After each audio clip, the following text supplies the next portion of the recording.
The year 2022 was the worst on record for financial fraud, and the first 3 months of 2023 are already showing similar trends.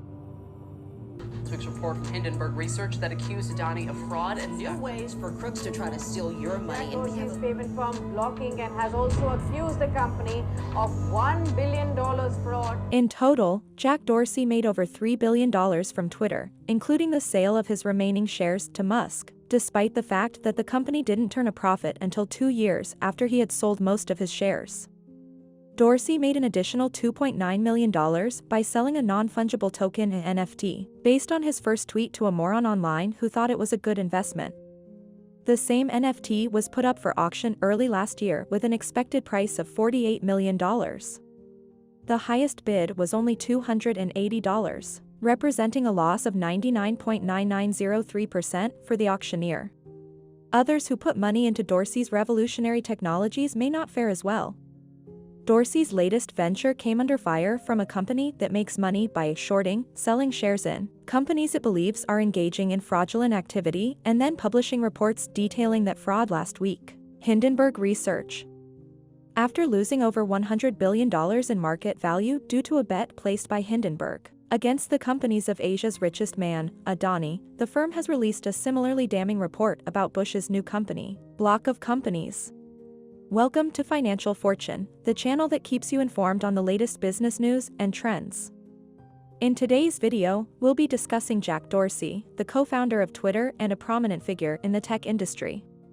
While Dorsey is known for creating one of the most popular social media platforms in the world, it may come as a surprise to some that he only made a profit in 2 years and had already sold most of his shares before that.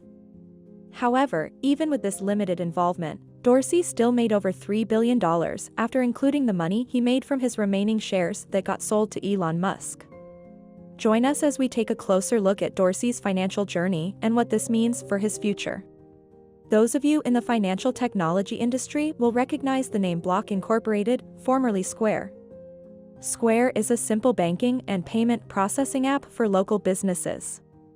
Cash App, a mobile payment service that allows users to send and receive money, trade stocks, and invest in cryptocurrency without actually being part of the banking system at all, and Tidal, a music streaming service founded by rapper Jay-Z, were acquired by Block in 2021 for $300 million.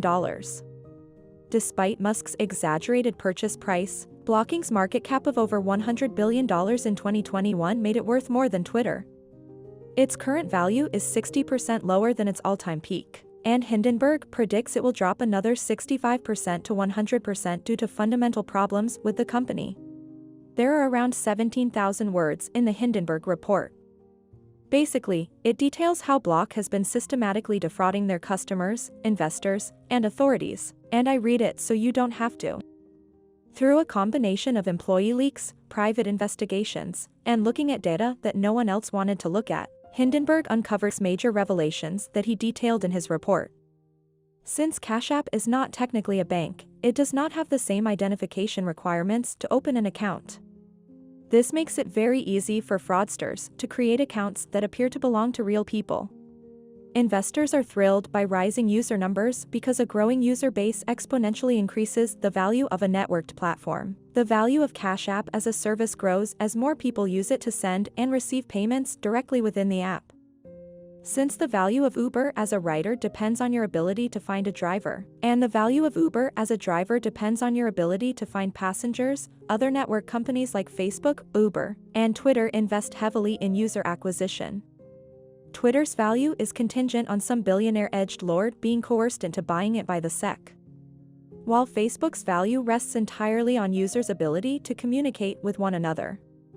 The last one was an outlier, but in general, investors and companies constructing a network are prepared to spend heavily on user growth at the expense of short-term profitability.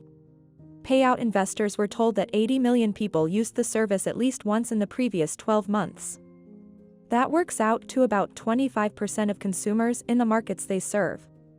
For a service that has been around for less than a decade, having 80 million users and growing is a remarkable achievement given that fintech companies make much more money from each individual user than a social media site. But Hindenburg had heard rumors from inside the company that some people were creating hundreds of Cash App accounts for themselves, by making duplicates of their original accounts. Exiting employees estimated that 40% to 75% of accounts were either fraudulent or duplicates of those belonging to the same person. Hindenburg made Elon Musk and Donald Trump Cash App accounts to see how simple it would be to set up a fake account. Within a matter of minutes, the accounts were automatically verified and the money was transferred. A company investigator was also able to successfully order a Cash App Visa card in Donald J. Trump's name. Donald J. Trump is not the staff member's real name. When designing an app with simplicity in mind, security and verification are often sacrificed. This became a serious issue for Cash App, its investors, and the law enforcement after Hindenburg revealed the motivation behind the massive increase in user accounts. Here's a hint: it wasn't to boost user numbers to impress potential backers. It's time to brush up on your financial literacy in case Twitter's former CEO manages to wipe out his new venture, even more quickly than he did his previous one. Hindenburg's second major concern with Cash App and Block Incorporated, its parent company, is the motivation behind the proliferation of Cash App accounts. The company is providing material support for illegal activity. Commonly, financial institutions must follow AML/KYC regulations, which stand for Know Your Customer, in anti-money laundering. The purpose of these regulations is to restrict criminal organizations' ability to use financial institutions. Banks are required by law to verify the identities and incomes of their customers, which is why opening a checking account can take some time and why large transactions may be delayed. The Cash App offered full banking capabilities. There's an asterisk next to the word bank on their website, because that's not really what Cash App is. However, you can use it to send money, spend it on things like stocks and bitcoins. It's just a service that processes financial transactions, like PayPal or Zelle. It is not subject to the same AML/KYC requirements because it is not a bank. Prepaid cards, such as those issued for Cash App, were found to fall under the same customer or identification requirements as bank accounts, despite the fact that financial institutions are required to collect taxpayer identification numbers, such as your Social Security number, under the USA Patriot Act. However, Cash App management fought against this mandate. Multiple ex-employees have attested that a person's name, email address, and zip code are all that's required to sign up for a Cash App account.